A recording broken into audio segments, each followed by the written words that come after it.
flightboss, bitch. All right, Taurus and motherfucking Taurus. Now you got a Taurus sun, Taurus moon.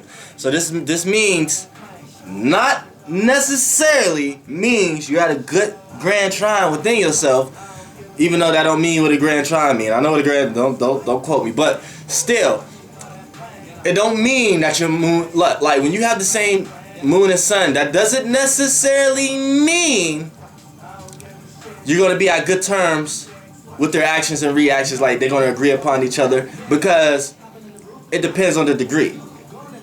But from an overall standpoint, it's gonna have some qualities with your reactions and your actions. So you know. We can talk about it. Taurus sun, Taurus moon. Now, Taurus. Like I said, it loves stability. You know what I'm saying? Likes to be stabilized. It likes to build foundation. One of the worst things for a Taurus is to be somewhere stranded with nowhere to go. That's one of the worst feelings for a motherfucking Taurus.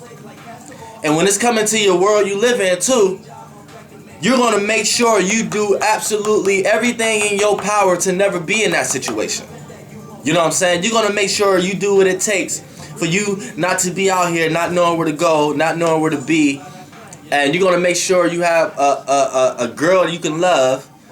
You know what I'm saying? You're going to make sure you do things that you can provide in, because like okay, earth and air signs are the thinkers. So when earth and air think in totally different ways, and fire and water feel in totally different ways, but the overall objective of them is what they are. So you know what I'm saying? That's why they always say a thinker need a feeler and a feeler need a thinker. You know what I'm saying? Which I'm gonna kill that program. That's really not true.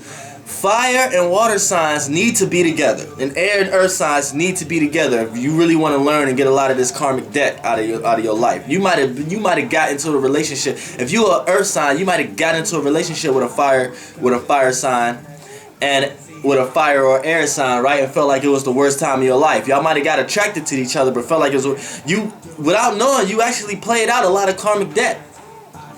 You're not knowing that, right? And if you would have sat there, if y'all would have figured out to make it work, y'all would have lasted forever. You know what I'm saying? That's what it be. Because there is a such thing as something being too good to be true, which true and good is both paradigms.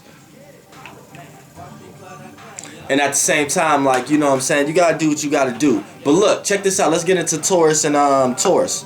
Taurus sun, Taurus moon. So your actions is gonna be like, alright, let me see what I gotta do to get things done. These are people who's gonna make sure they get insurance on their cars.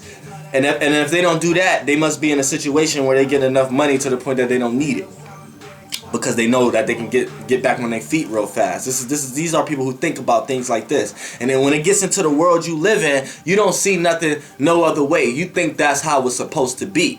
See, like your sun sign could be Taurus, but your moon sign, the world you live in, might be somewhere else. So you might be acting out these traits, but you might not be feeling like that it's the right thing to do or the wrong thing to do. In this case, you don't see it no other way. You think this is the way it's supposed to go. So your reactions is helping your actions, and your actions is helping your reactions. You know what I'm saying? In a lot of ways. So it's like, say you want to go get a house. Your actions is going to go look at the house. Now, depending on your moon sign, if it wasn't in Taurus, you'll be just going places looking at houses because you want a house. You might not be necessarily wanting that house.